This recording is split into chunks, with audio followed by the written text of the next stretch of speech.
ორი სიტყვით. პირველ რიგში სოლიდარობა მინდა გამოვხატო მათეს მიმართ.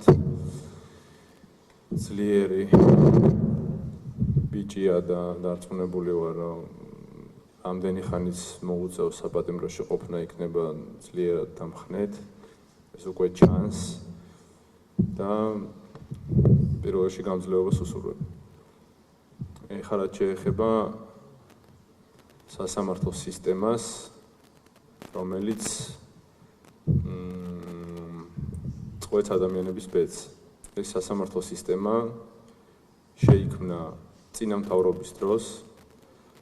გადასარევად გვახსოვს ყველას რა ხდებოდა წინამთავრობის დროს, როგორ ექცეოდა ეს სისტემა ადამიანებს და იმის მაგივრად, რომ ამ სისტემაზე ემუშავათ და ეს სისტემა შეეცვალათ, სახელები და გვარებიც არ შეუცვლიათ.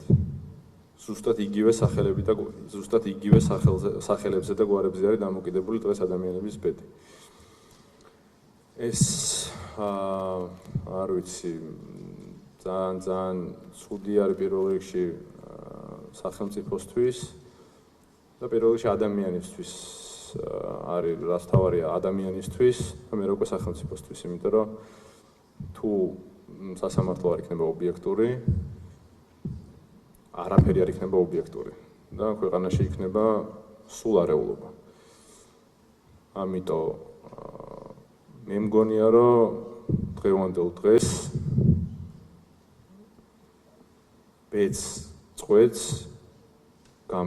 წყვეტენ გამბედავი ადამიანები, რომლებსაც შეუძლიათ თავიანთი ნაბიჯით გაბედონ და ისეთი ნაბიჯი გადადგან. ამ შემთხვევაში არ გულისხმობთ თქვენ ბატონო მოსამართლე, თუმცა თუ გინდათ იგულისხმეთ თქვენი თავი, ზოგადად დღევანდელ დღე არის დამოკიდებული გამბედაობაზე და გამბედავ ადამიანებს.